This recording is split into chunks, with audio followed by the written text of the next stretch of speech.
கிட்டத்தட்ட 85% போச்சு. இரவோடு இரவாக வெளியேற்றப்பட்ட இம்ரான்கான் உடல்நிலை ரொம்பவே மோசம்.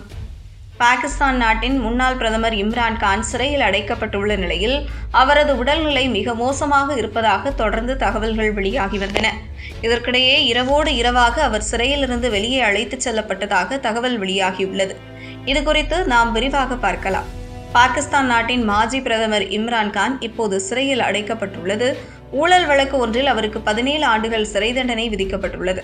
இதனால் கடந்த 2023 முதல் இம்ரான்கான் சிறையில் இருக்கிறார். இருப்பினும் சிறையில் அவருக்கு அடிப்படை வசதிகள் கூட செய்து தரவில்லை என புகார்கள் எழுந்தன. அவரை தனிமைச் சிறையில் அடைத்து சிறை நிர்வாகம் டார்ச்சர் செய்வதாகவும் உரிய மருத்துவ சிகிச்சைக்கு கூட சிறை நிர்வாகம் அனுமதிக்கவில்லை என்றும் குற்றச்சாட்டுகள் எழுந்தன. இதனால் அவர் உயிரிழந்து விட்டதாக கூட சில மாதங்களுக்கு முன்பு தகவல் வெளியானது. இந்த சூழலில்தான் இம்ரான்கான் உடல்நிலை தொடர்பாக சில முக்கிய தகவல்கள் வெளியாகியுள்ளது. அதாவது நேற்று இரவோடு இரவாக இம்ரான்கான் சிறையிலிருந்து வெளியே அழைத்துச் செல்லப்பட்டுள்ளார். நேற்றிரவு இம்ரான்கானுக்கு கண் சிகிச்சை அளிக்கப்பட்டுள்ளது. ஆனால் அவரது பர்சனல் மருத்துவரை சந்திக்க சிறை நிர்வாகம் அனுமதிக்கவில்லை என அவரது செய்தி தொடர்பாளர் சையத் ஜூல்பிகர் புகாரி குற்றம் சாட்டியுள்ளார். சிறை நிர்வாகம் அழைத்து சென்ற மருத்துவரே இம்ரான்கானுக்கு சிகிச்சை அளித்ததாகவும் அவர் குறிப்பிட்டார். சிகிச்சைக்கு பிறகு அவர் மீண்டும் சிறைக்கு அழைத்துச் செல்லப்பட்டதாகவும் கூறப்படுகிறது. இஸ்லாமாபாத்தில் உள்ள Pakistan institute of medical science மருத்துவமனைக்கே இம்ரான்கானை சிறை நிர்வாகத்தினர் அழைத்துச் சென்றுள்ளனர். அங்கு அவருக்கு தேவையான சிகிச்சை வழங்கப்பட்டுள்ளது.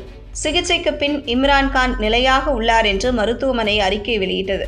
இருப்பினும் 73 வயதான இம்ரான்கானின் வலது கண்ணில் பார்வை கிட்டத்தட்ட பறிபோய் விட்டதாக அவரது குடும்பத்தினர் கவலை தெரிவித்துள்ளனர்.